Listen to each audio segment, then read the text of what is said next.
In today's episode, we're talking about one topic. Yes, that's exactly what we're talking about, and that's coming up next.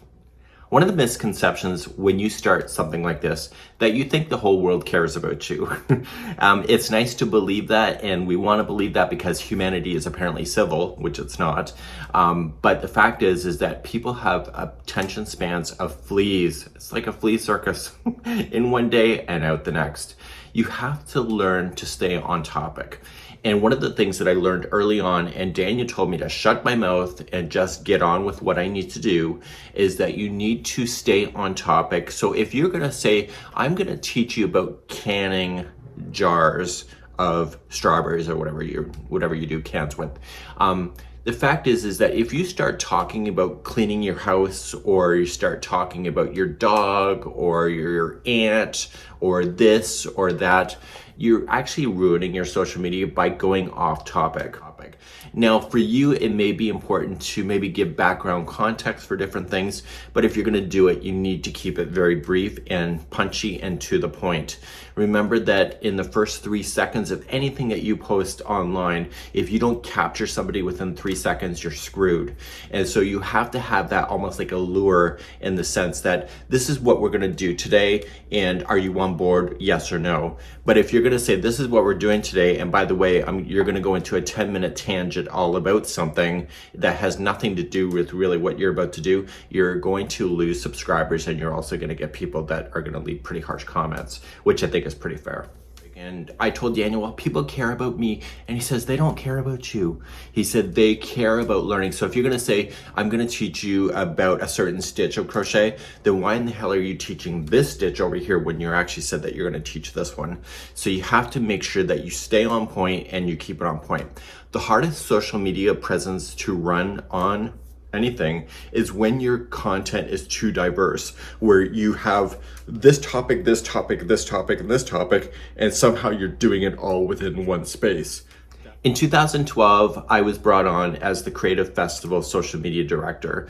And so what it was is that we had 7 genres, but within those 7 genres, you can have different things. So you have sewing, you have quilting, you have a difference of buying sewing machines, then you have the jelly rolls and all of that kind of stuff. But then on another topic, because it's a festival, we also have the knitting and the crochet and the scrapbooking and whatever the hell we did. And the problem is that when the topics are so diverse in something like this, is that people are not interested unless they are multi-craftual, where they do everything. They only are concentrating on the stuff that is relevant for them. So it is one of the hardest things, that when you have a certain channel or a certain Facebook or Instagram and everything, and you're concentrating on so many different topics at the same time, is that you are not going to be able to produce the best channel for everybody, because certain people only want certain things. For example, there was a magazine that has 7 different genres. I'm only interested in the crochet. There was ever only one crochet pattern in the book. And because they do that, I'm not interested in purchasing the book, because there's only one pattern, where if the whole thing was crochet, I'd probably be a lot more interested. So you have to make sure that you stay punchy and you stay on point. And now I know what you're thinking. Well, if I can get all these different topics, I can lure in a lot more people. Yeah, you probably can, but you're not going to keep the interest of those people, because every time they see a social media update and it's not relevant for what they are doing or they want to hear, then they're just going to keep on scrolling. So you have to be able to pick at least 1 or 2 topics in order to stay on point. YouTube generally says you need to diversify your content to get more people to come into your channel.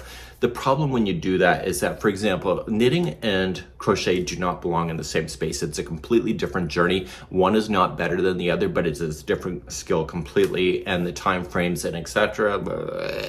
So what I do is that I have crochet as the main topic, and then I pepper in some knitting. Unfortunately, because I do that, I end up upsetting the crocheters, because knitting is involved and they don't want to see it.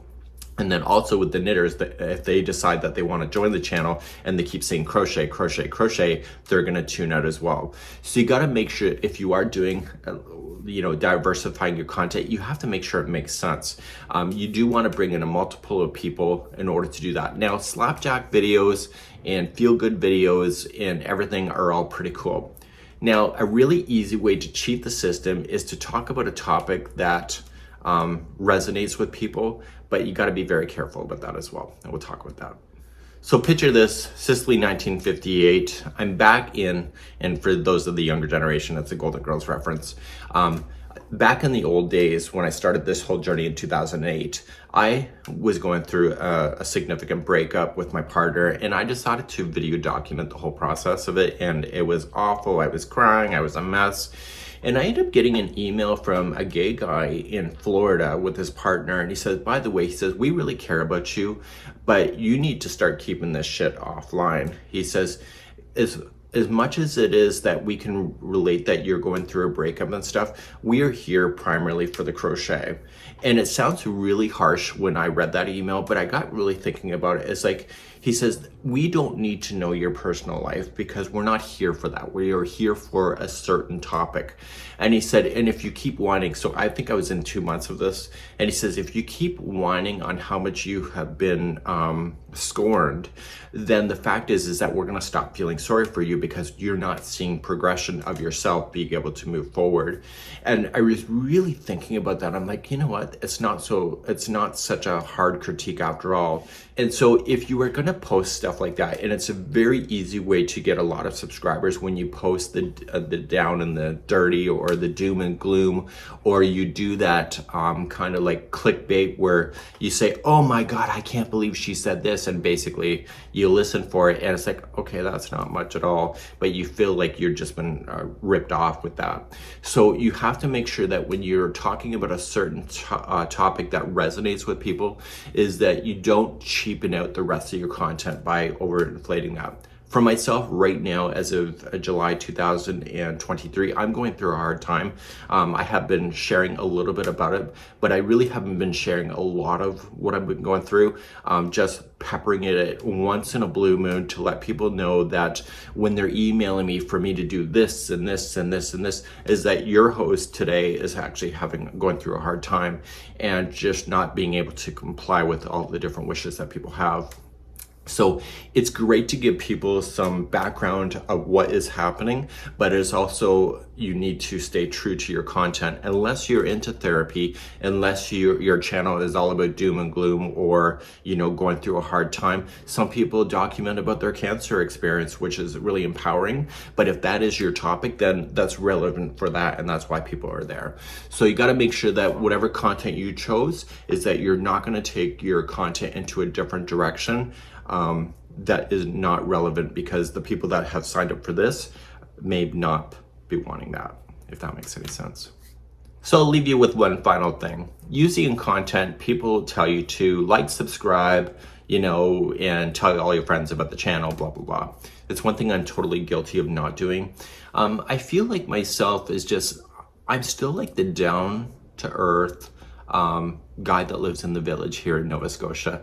I don't feel like I need to tell people to like and subscribe, and it's one of my downfalls. I think I would be a lot bigger content-wise if I did that.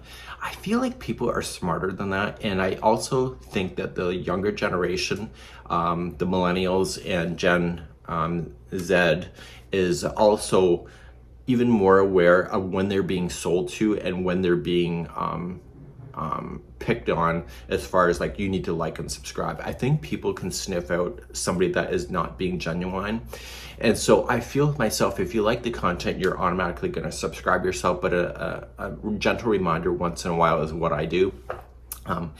So you have to determine what is ultimately your goal. Like, is your goal really to become part of people's lives, or is your goal just like a side entertainment? Is your goal just side information? You have to determine where you're going to be and stay true to yourself. I do get turned off on YouTube posts that literally will spend almost 40 seconds telling you to subscribe, like, blah, blah, blah, blah, blah, and they do it in every bloody video. I hate that. I think I'm smarter than that. And chances are, once you subscribe to it anyway, you don't need to be reminded over and over and over and over. So that is just ultimately my own personal choice. But you have to determine and set the goals for your channel on the growth, but it's also based on your topic. So if your topic is not resonating, sometimes it just may not be the topic. Maybe the topic is good, you just might not be a likable person. So it's not only what you're talking about and what you're displaying, but it's also your personality too. So that's something for a future discussion. at another time. We hope you enjoy it, and this is the social media program.